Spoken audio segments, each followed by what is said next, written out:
2주 전이었죠. 2주 전에 나눴던 말씀 먼저 잠깐 나누겠습니다. 5장이었습니다. 예배 가운데 견고한 진이 무너집니다. 1절에 보니까 모세와 아론이 바로에게 말을 하죠. 저희가 광야로 나가서 3일 길을 나가서 여호와 하나님께 절기를 지킬 것입니다 라고 얘기를 합니다. 그 말씀이 3절에 보니까 절기를 지킨다는 게 여호와께 제사를 드린다는 말씀이었어요. 그런데 이때 제사, 절기는 곧 제사, 예배 드린다는 거였죠. 근데 그 절기란 뜻이 빙글빙글 돌다, 원을 그리고 돌다, 신성한 행군을 하다 라는 의미였잖아요. 그래서 이스라엘 백성이 요단강을 건너서 처음 만났던 곳이 여리고성이었습니다. 그 여리고성은 단단했어요. 이중겹으로 된 성벽이었죠. 그 단단한 성, 견고한 성, 난공불락과 같았던 그 성이 주위를 돌자 무너집니다. 그 돌다는 것은 방금 말씀드린 것처럼 제사 지낸 거예요. 예배 드린 거예요. 그래서 예배 가운데 하나님의 말씀이 선포되고 찬양이 있고 기도가 있습니다. 그 가운데 우리 안에 있던 견고한 진들, 쓴뿌리들이 무너지더라는 거예요. 그래서 예배 가운데 예배의 자리에 나오시길 소망합니다. 세상의 매인 자들은 쉼을 누릴 수 없습니다. 세상 바로에게 매여 있었죠. 바로에게 매인 자들, 세상에 있는 모든 것들은 요한일서 2장 16절 말씀처럼 육신의 정욕이요 안목의 정욕이요 이생의 자랑이라고 했어요. 이 정욕을 따라 살다 보니까 세상에 매이게 됩니다. 그러다 보니까 저희가 눈에 보이는 것들을 사게 되고 갖게 되죠. 그러다 보니 일에 매이게 됩니다. 페이먼트에 매이게 된다고 그랬죠. 세상에 매여. 정욕에 매인 삶은 페이먼트에 매인 삶이 되더라. 주일날에도 일하게 되고 쉬지 않고 일하게 되고 쉼을 누리길 소망합니다. 주일날만큼은 저희가 주님 앞에 온전히 나오길 소망합니다. 나의 힘듦과 고난의 책임을 형제에게 돌리지 맙시다. 5장 21절에 보니까 이스라엘 백성들이 4장 마지막에 분명히 얘기했어요. 자기들이 이스라엘 온 백성이 합의를 받습니다. 우리가 여호와의 말씀을 듣겠습니다. 그리고 여호와께 경배를 했어요. 그런데 바로가 힘들게 하자 그 책임을 모세와 아론에게 돌립니다. 그러면서 21절에 여호와는 너희를 살피시고 심판단하시길 원하노라 라고 얘기를 해요. 우리가 힘들고 고난이 있어도 모든 것은 나의 책임이라고 했어요. 내가 주님과의 관계가 틀어지고 내가 주님 앞에 엎드리지 않으면 모든 문제들은 거기서부터 출발하는 거예요. 내가 주님 앞에 엎드리고 올바른 관계가 맺어지면 하늘에서 풀리게 되어 있습니다. 하늘에서 풀리면 땅에서도 풀려요. 그러니까 저희가 먼저 엎드려야 되는 거예요. 내 자아가 온전히 십자가에 못 박히고 주님만 붙드시길 소망합니다. 그러면 모든 눈에 보이는 세상은 풀리더라는 거예요. 그래서 오늘 6장의 1절의 말씀을 보면 6장을 보잖아요. 5장 22절부터 시작을 합니다. 내용을 5장 22절부터 저희가 연결을 해서 봐야 돼요. 22절의 말씀이 뭐냐면 모세가 여호와께 돌아와서 아뢰되 주여 어찌하여 이 백성이 학대를 당하게 하셨나이까. 이렇게 이 백성이 학대를 당하고 있는데 왜 우리를 구원해 주시지 않습니까? 라고 얘기하는 거예요. 이스라엘 백성이 지나가다가 바로를 만나고 나와서 얘기하는 거죠. 너희는 하나님인 여호와께서 너희를 심판하기로 하네. 모세와 아론에게 얘기했어요. 그 얘기를 듣고 모세가 힘듭니다. 그래서 한 일이 엎드린 거예요. 여호와께 와서 아뢰되 기도한 겁니다. 여호와께 힘듦이 있으니까 와서 엎드려서 기도를 한 거예요. 주님, 우리 백성이 너무나 학대를 받고 있어요. 근데 왜 주님은 가만히 계십니까? 왜 도대체 아무것도 안 하고 계세요, 주님? 기도를 하는 거예요. 그럴 때 6장 1절이 시작하는 거예요. 기도를 하자 하나님께서 모세에게 말씀하신 거예요. 응답해 주시는 거예요. 그래서 6장 1절부터 13절까지 내용을 쭉 읽잖아요. 위로의 말씀입니다. 6장은. 이스라엘 백성들이 바로에게 나가서 하나님의 말씀을 전했잖아요. 모세와 아론이. 그랬더니 바로는 더 일을 시킵니다. 가혹하게 일을 시켜요. 노역을 더 시킨 거예요. 그러니까 더 힘든 거예요. 매질도 당해요. 그러니까 너무 힘든 상황 속에서도 모세가 그 말을 듣고 하나님께 엎드린 거예요. 기도한 거예요. 그랬더니 하나님께서 위로해 주시는 말씀이에요. 그러면서 내가 너희 조상들하고 언약을 했잖아. 그 언약 반드시 이룰 거야. 걱정하지 마. 그래서 1절의 말씀을 해주시고 계신 거예요. 그러니까 주님은 우리의 가장 큰 위로자가 되세요. 위로자, 성경에서 위로자, 신약에서는 위로자가 성령님이시죠. 파라클레토스, 파라 옆으로 클레토스 부르다예요. 파라칼레오에서 파생된다는데 옆으로 부르다. 왜? 도와주기 위해서. 헬퍼라고 그러잖아요. 위로해 주시기 위해서. 가르쳐 주시기 위해서. 그래서 보혜사입니다. 요한복음 14장 26절과 15장 26절에 보혜사라고 나오잖아요. 도와주다, 보호하다. 은혜를 베풀다예요. 가르치다, 스승. 보호해주고, 가르치시고, 인도해주시고, 은혜 내려주시는 분이 보혜사인 거예요. 그래서 우리가 살면서 많은 낙심할 때가 있잖아요. 요한복음 18장 1절 보세요. 예수님께서 말씀하세요. 너희가 인생을 살면서 낙심할 일이 있을 것이다. 그때 기도해라. 라고 말씀하세요. 모세가 기도를 했잖아요. 주님께서 위로해 주시더라는 거예요. 주님 붙드시기 바래요. 성령님께서 우리를 위로해 주십니다. 그래서 이 위로자라는 단어는 원래 헬퍼잖아요. 영어 성경에서는. 근데 위로자는 킹제임스 번역이 그렇게 컴포러로 번역을 한 거예요. 헬라어를 킹제임스 버전에서는 위로자로 번역을 합니다. 그래서 성령님이 위로자로 나온 거예요. 그래서 우리 성령님을 붙드세요. 주님께 붙드세요. 우리 청년 중에 한 명이 이런 말을 하더라고요. 자기가 여자친구랑 헤어졌대요. 너무 힘들었대요. 우리 청년회 때 그렇잖아요. 첫 여자친구랑 헤어지면 하늘이 무너지잖아요. 막 모든 것이 다 이런 것 같고. 그런 상황이 온 거예요. 너무 힘들었대요. 자살까지도 생각했대요. 얼마나 착하면. 네, 착하면. 그런데 그런 아픔이 있어서 있는 상황을 사역자들이 알았잖아요. 그래서 가서 위로해주고, 친구들도 와서 위로해줬는데, 지금 와서 생각해보면 자기한테 아무 도움 안 됐대요. 자기가 너무 힘들었는데, 사역자가, 목사가 오건 누가 오건 자기한테 위로를 해주는데 하나도 안 들어오더래요. 근데 이 친구가 계속 말씀 읽고 예배 드리고 찬양한 거예요. 집에서도 말씀 읽고. 그래서 회복이 된 겁니다. 자기 진짜 죽을 자살까지 생각했는데 지금은 너무나 좋아졌어요. 그러면서 얘기를 하는 거예요. 정말 사람의 위로는 위로가 안 되더라고요. 그 얘기를 하더라고요. 정말입니다. 사람의 위로는 다 겪어보셨잖아요. 큰일 겪었을 때 사람이 아무리 위로해줘도 안 돼요. 그냥 손잡고 같이 울어주든지 가만히 있어주는 게 그게 가장 큰 위로잖아요. 오직 주님만이 우리에게 말씀으로 임할 때 우리가 가장 큰 위로가 되고 회복이 됩니다. 열왕기서 보세요. 열왕기서 19장. 엘리야가 갈멜살 전투 이기잖아요. 그리고 이세벨이 너 죽일 거야. 도망가요. 무서워서 도망갑니다. 그때 회복이 일어나는 게 언제 회복이 일어나요? 하나님께서 호렙산에 있을 때 강한 바람, 바위를 부술 정도의 강한 바람이 있는데도 조용합니다. 지진이 일어나도 조용해요. 불이 있는데도 조용해요. 근데 세미한 소리가 납니다. 아주 작은 소리. 이 소리가 말씀이에요. 목소리. 세미한 목소리를 듣고 나서 엘리야가 회복이 일어나요. 그리고 일을 하러, 사역을 하러 갑니다. 우리가 회복에 일어나고 위로가 되는 것은 말씀이에요. 주님의 말씀이에요. 내가 정말 힘들고 하늘이 무너질 것 같고 할 때는 주님 앞에 엎드리고 엉엉 우시고 주님께 소리치세요. 가장 큰 위로가 되실 거예요. 네. 1절 계속해서 보면요. 강한 손으로 말미암아 바로가 그들을 이스라엘 백성을 보내리라. 강한 손으로 말미암아 바로가 그들을 그의 땅에서 쫓아내리라. 보세요. 지금 바로 세상 권세 잡은 자죠. 세상 권세 잡은 자의 손이 이스라엘 백성을 붙들고 있는 거예요. 그런데 하나님의 손이 이스라엘 백성을 끌고 나가시려고 하는 거예요. 누가 이기겠어요? 당연히 하나님이 이기시죠. 그 강한 손으로 끌고 나가시는 거예요. 하나님의 손은 강하십니다. 보세요. 마태복음 14장에 보면 아시는 거잖아요. 예수님께서 바다를 걸어오실 때 베드로가 저도 주님이시면 저도 바다를 걷게 해주십시오. 무리를 걷게 해주십시오. 걸어서 갑니다. 그때 바람 소리를 보고 빠져요. 바다는 세상을 상징하잖아요. 소리를 봅니다. 듣는 게 아니고 소리를 봐요. 우리의 상황을 본 거예요. 내 눈을 보니까 세상의 상황이 보이니까 바다로 빠져드는 거예요. 세상으로 빠져드는 거예요.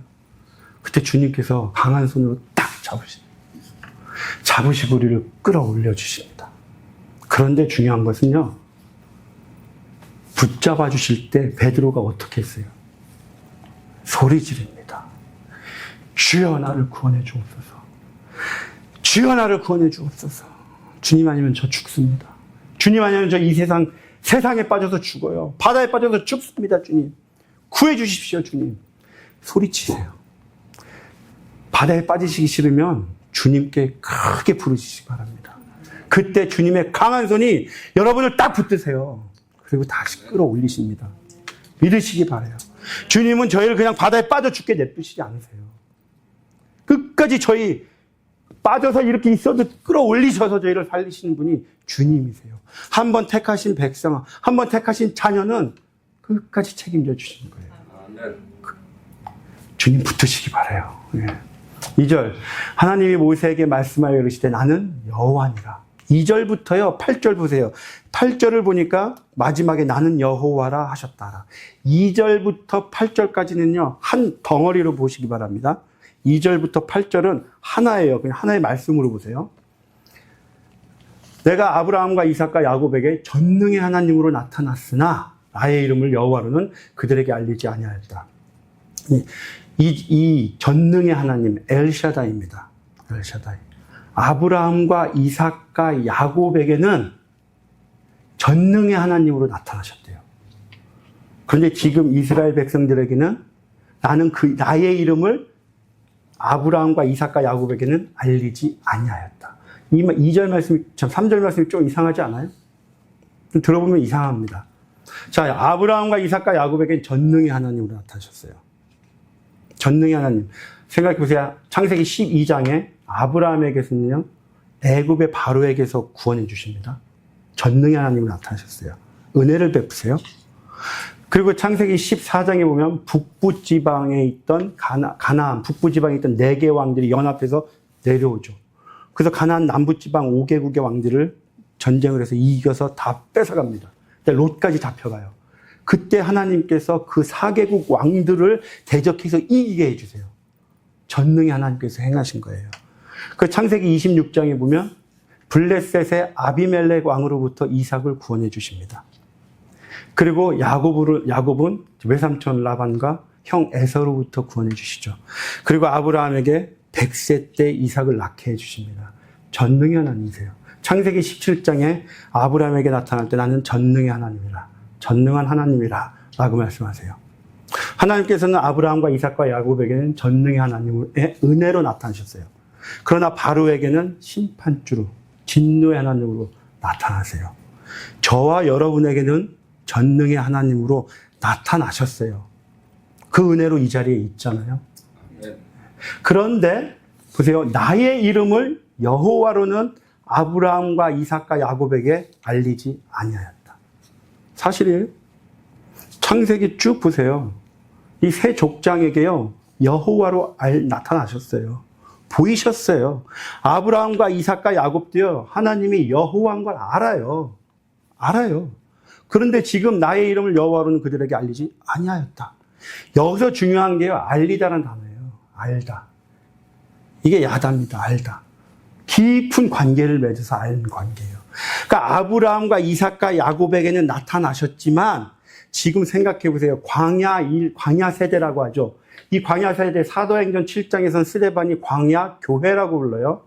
이 광야 교회는요, 구약에서 가장 축복받은 세대예요.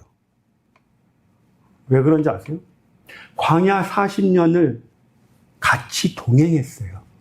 구약에서 하나님이 내려오셔서 40년 동안 같이 먹고 자고 다 챙겨주시고 보호해주신 사건이 없었어요. 40년을 같이 있었어요. 이게 알게 하다라는 거예요.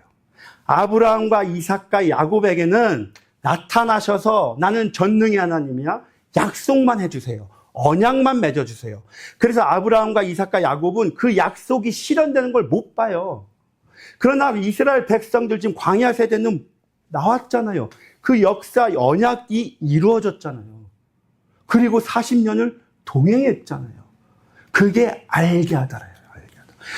그래서 지금 이 애굽에 있는 이스라엘 백성들에게는 내가 알렸다. 그들과는 내가 깊은 관계를 맺고 그들은 나를 알게 했다라고 말씀하는 거예요. 그러니까 광야 교회는요, 구약에서 가장 축복받은 세대들이에요. 그럼에도 불구하고 불순종을 행하더라는 거예요. 그래 고린도전서에서 나눴었잖아요. 지금 우리의 모습이란 거예요. 지금 성령님이 우리 안에 와 계시잖아요. 신약 이후로는 성령님이 우리와 함께 동행하세요. 요한복음 1장 14절 말씀처럼 말씀으로 육신으로 이 땅에 임하셨고 말씀으로 우리 안에 거하시고 계시잖아요. 그런데도 불구하고 우리는 여전히 불순종의 삶을 살더라는 거예요. 우리는 축복받은 세대예요, 여러분. 광야 40년 살던 그 세대와 같이 지금 이 땅이 광야의 삶을 살고 있는 거라는 거예요. 그런데 우리 중에서도 가나안 땅에 들어갈 자가 있고 못 들어갈 자가 있다는 겁니다, 여러분. 우리 모두는 가나안 땅에 들어가시길 소망합니다. 축원드립니다. 네. 사절 가나안 땅 곧 그들이 거류하는 땅을 그들에게 주기로 그들과 언약하였더라. 거류하는 현재형이에요. 근데 히브리어는요. 과거형, 현재형, 미래형이 구분이 잘 안 돼 있습니다. 그래서 4절에 거류하는이라는 것은 너희 조상이 거류하던이라는 의미를 가지고 있는 거예요. 그렇게 해석하는 게 맞습니다. 5절 볼게요. 이제 애굽 사람이 종으로 삼은 이스라엘 자손의 신음소리를 내가 듣고 나의 언약을 기억하노라. 자, 여기서 보세요. 이제입니다. 이제 기억하노라. 이 단어가요. 그냥 잊어버리고 있다가 기억하다라는 단어가 아니고 기억하다라는 단어의 의미는 성취하다예요. 이제 언약을 성취하겠다는 거예요. 지금까지 있던 내가 아브라함과 이삭과 야곱과 맺었던 그 모든 언약들 지금 이 시간까지는 홀드하고 있던 거예요. 그런데 이제 내가 그것을 성취하겠다라고 말씀하신 거예요. 그럼 왜 지금까지 계속 참으셨어요? 계속 참으셨잖아요, 지금까지. 창세기 15장 볼까요, 우리? 창세기 15장. 창세기 15장 13절부터 볼까요?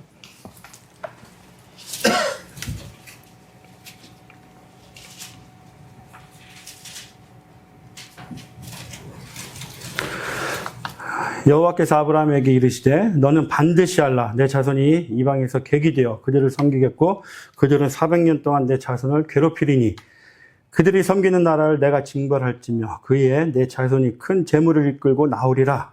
너는 장사다가 평안히 조상에게로 돌아가 장사될 것이요. 16절입니다. 내 자손은 400년 만에 이 땅으로 돌아오리니 이는 아모리 족속의 죄악이 아직 가득 차지 아니함이니라 하시니라. 이 아모리 족속의 죄악이 가득 차지 아니했기 때문에 참으신 거죠. 그런데 이제 아모리 족속의 죄악이 가득 찬 거예요. 그래서 이제 내가 그 언약을 이루겠다, 성취하겠다는 거예요. 요한계시록 볼까요? 요한계시록 6장.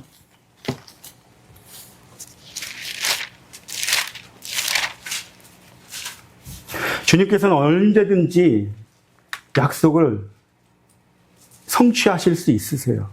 그러나 주님은 기다리시고 참으시더라는 거예요. 6장 9절 볼까요? 다섯째 인을 떼실 때 내가 보니 하나님의 말씀과 그들이 가진 증거, 복음으로 말미암아 죽임을 당한 영혼들이 제단 아래에 있어. 구약에 보면 성전 앞들에 번제단이 있죠. 번제단 아래 보면 피가 담겨져 있는 통이 있습니다. 그 번제단 아래에 죽은 자들의 피가 있는 거예요. 10절 큰 소리로 불러 이르되 거룩하고 참되신 대주제여 땅에 거하는 자들을 심판하여 땅에 거하는 자들, 세상에 있는 자들이죠. 세상 사람들이에요. 믿지 않는 자들이에요. 우리에게 핍박을 가하는 자들이에요. 땅에 거하는 자들을 심판하여 우리 피를 갚아주지 아니하시기를 어느 때까지 하시려나이까 하니 11절 각각 그들에게 흰 두루마기를 주시며 이르시되 아직 잠시 동안 시대 그들의 동무 종들과 형제들도 자기처럼 죽임을 당하여 그 수가 차기까지 하라 하시더라. 기다리시는 거예요. 가득히 찰 때까지. 그런데 중요한 것은 기다리시는데 왜 기다리시냐? 주의 약속은 어떤 이들이 더디다고 생각한 것과 같이 더딘 것이 아니라 오직 주께서는 너희를 대하여 오래 참으사 아무도 멸망하지 아니하고 다 회개하기에 이르기를 원하시느니라. 주님께서 참고 기다리시는 이유는 우리가 구원받기를 원하시기 때문인 거예요. 모든 자들이 주님의 복음의 말씀을 듣고 주님께 돌아오기를, 한 명이라도 돌아오기를, 더 돌아오기를, 잃어버린 한 영혼이라도 돌아오기를 기다리시고 있는 거라는 거예요. 그래서 저희가 나가야 되는 거예요. 그 한 영혼이라도 주님께 돌아올 수 있게, 회개할 수 있도록 돌아오게 저희가 나가야 돼요. 나가서 전해야 돼요. 주님이 기다리고 계십니다. 그러나 우리의 죄악이 가득 찰 때 주님은 언제든지 임하세요. 심판이 임하십니다. 6절 볼게요. 그러므로 이스라엘 자손에게 말하기를 나는 여호와라. 내가 애굽 사람의 무거운 짐 밑에서 너희를 빼내며 그들의 노역에서 너희를 건지며 편팔과 여러 큰 심판들로서 너희를 속량하여. 6절에 보니까 세 동사가 나옵니다. 동사 세 개가. 첫 번째는 빼낸대요. 너희를 빼내며. 이 단어가 뭐냐면 애굽에서부터 빼내서 하나님의 나라 가나안 땅으로 옮기다예요. 그 단어가 빼내다예요. 그래서 골로새서에 보면 그가 우리를 흑암의 권세에서 건져내사, 흑암의 권세에서 빼서 사랑의 아들의 나라로 옮기시는 거, 그게 빼내다라는 단어예요. 두 번째는 건지며, 그들의 노역에서 너희를 건지며. 이 건지다라는 단어는 구원하다는 단어인데요. 에레미야서 1장 19절에 보면 그들이 너를 치나 너를 이기지 못하리 이는 내가 너와 함께하여 너를 구원할 것이니라. 그래서 건져내다라는 단어는 정확히 어떤 의미냐면 애굽에서 빼냈죠. 건져내서 광야로 뺐어요. 그 얘기는 뭐냐면 광야로부터, 애굽으로부터 완전히 뺀 거예요. 그러니까 이들로부터 완전히 자유로워진 상태. 더 이상 애굽으로부터 영향을 받지 않는 상태로 옮겨놓는 게 건져내다라는 뜻이에요. 두 번째 건져내다. 세 번째 속량하다예요. 속량하다. 이 땅에서 완전히 구분해서 빼냈어요. 그리고 이들의 영향력이 아예 없게 건져내신 거예요. 구별해 놓으신 거예요. 그리고 속량하다. 가알이라는 단어입니다. 고엘이라고 들어보셨죠? 고엘. 고엘 제도가 있었잖아요. 같은 겁니다. 의미는 가족 중에 한 사람이 빚으로 노예가 되었거나 노예가 될 형편에 처한 가족을 위해 속전을 지불하고 죗값이나 속전값이죠. 지불하고 되찾아오는 거예요. 그러니까 예전의 상태로 회복시켜 주시는 거예요. 그런데 정확하게 이 속량하다라는 단어가요. 우리가 한번 했었습니다. 출애굽기 3장 8절에 정확하게 의미를 해석하고 있어요. 3장 8절에 보니까 여호와 하나님께서 내가 내려가서, 네 가지 동사가 나옵니다. 내가 내려가서 그들을, 이스라엘 백성을 애굽인의 손에서 건져내고, 이 건져내다라는 단어가 우리가 오늘 읽은 말씀에서는 빼내다예요. 빼내다. 건져내고 그들을 그 땅에서 인도하여 아름답고 광대한 땅, 적각거리 흐르는 땅, 곧 가나안 족속, 헷 족속, 아모리 족속, 브리스 족속, 히위 족속, 여부스 족속의 지방에 데려가려 하노라. 자, 네 동사가 나옵니다. 속량하다의 뜻이에요, 이게. 첫째, 내려가요. 건져내요. 인도해요. 데려가요. 어떤 의미냐? 내려가다. 내가 내려간다고 그랬죠. 하나님이 내려오신 거예요. 육신을 입고 예수 그리스도께서 이 땅에 내려오셨죠. 속량하다의 시작은 하나님이 육신을 입고 이 땅에 내려오시는 것부터 시작을 하는 거예요. 우리는 속량하다 하니까 그냥 죄에서부터 해방해서 광야에 그냥 던져놓는 거? 그게 속량하다가 아니라는 겁니다. 지금 속량하다는 뜻은 예수님이 내려오셨어요. 속량하기 위해서. 육신을 입고 이 땅에 내려오셨어요. 그리고 십자가에 달려 돌아가세요. 부활하셨어요. 그것을 우리가 믿어요. 그것이 건져내는 거예요. 세상으로부터 건져낸 거예요. 그리고 인도해요. 광야 40년을 인도해 가시는 거예요. 그리고 데려가신 요단강을 건너서 가나안 땅으로 우리를 데리고 들어가시는 거예요. 이것이 다르게 얘기하면, 더 쉽게 설명하면 이거예요. 예수님이 내려오셔서 우리를 의롭다 해주시고 성화의 과정을 거쳐서 결국에 천국으로 우리를 데려가시는 것까지. 그러니까 속량하다의 의미는 그냥 우리를 의롭게 해주셨다라는 의미가 아니라 끝까지 책임져 주시는 거예요. 예수님께서 이 땅에 육신을 입고 내려오셔서 십자가에 달려 죽으신 이유는 우리를 끝까지 책임져 주시기 위해서 내려오신 거예요. 그러니까 예수님을 끝까지 믿으세요. 끝까지 믿으셔야 돼요. 우리 호흡이 끝날 때까지 믿으셔야 돼요. 그래야지 우리가 하나님 나라에 들어갈 수 있는 거예요. 그게 속량입니다. 우리가 중간에 주님을 버리잖아요. 그 속량한 게 아니에요. 예수님의 죽음이 헛된 거예요. 나를 구원해 주시기 위해서 오셨는데, 나를 끝까지 천국으로 데려가 주시기 위해서 오셨는데, 중간에 내가 예수님을 배신하고 떠나요. 예수님의 죽음이 속량이 되지 않은 거예요, 여러분. 저희가 끝까지 주님을 붙들고 천국 가야 돼요. 그게 예수님께서 돌아가신 이 땅에 오신 목적입니다. 그게 속량되는 거예요. 속량되시길 소망합니다. 우리를 속량하신 이유가 7절인 거예요. 너희를 내 백성으로 삼고 나는 너희의 하나님이 되리라. 속량하신 목적. 예수님이 이 땅에 내려오신 목적이에요. 7장의 1절. 7절이 너희를 내 백성으로 삼고 나는 너희의 하나님이 되리라. 이 말씀을 아침에 제가 묵상을 했어요. 지금 이 말씀을 막 묵상을 하는데, 막 묵상하는데 저도 모르게 이렇게 웃고 있더라고요. 막 눈 감고 있는데 웃고 있더라고요. 너무 좋아서. 하나님께서 나를 백성으로 삼아주셨구나. 너무 좋은 거예요. 여러분, 우리가 영주권 받고 시민권 받으면 막 세상이 바뀔 것 같고 막 그랬잖아요. 근데 받아보면 똑같습니다. 아무 기쁨 없어요. 똑같아요. 그런데 영원히 앞으로 내가 영원토록 살아갈 저 하늘나라의 백성으로 그 시민권이 저에 주어졌다고 생각을 해보세요. 그 땅은 정말 이렇게 갔다가 경험해보신 분들 얘기를 들어보면 이 땅에 오기 싫다잖아요. 꿈을 꾸더라도 오기 싫다잖아요. 깨기 싫다잖아요. 그렇게 좋다잖아요. 사자와 같이 뛰어놀고 독사굴에 손을 넣어도 해를 입지 않고 하루 종일 주님 찬양하고 경배하고 얼마나 좋아요. 그 백성이 됐다라는 거 생각하니까 너무 좋은 거예요. 여러분, 하나님의 백성이 된 게 가장 큰 축복이에요. 그 주님이 우리의 하나님이시라고 말씀하시잖아요. 아까 제가 2절부터 8절까지는 한 덩어리로 뭐라고 그랬죠? 보면요, 카이즘 구조라고 되어 있습니다. 이렇게 댓글로 되어 있죠. 2절, 8절 똑같은 단어가 반복이 되는 거예요, 계속. 그래서 한가운데 7절의 말씀이 한가운데 딱 들어가 있어요. 그래서 6장, 출애굽기 6장의 주제는 7절이에요, 7절. 너희가 내 백성이 되고 나는 너희의 하나님이 되리라. 어떻게? 속량하여. 내가 너희를 속량하여 너희는 내 백성이 되고 나는 너희의 하나님이 되리라.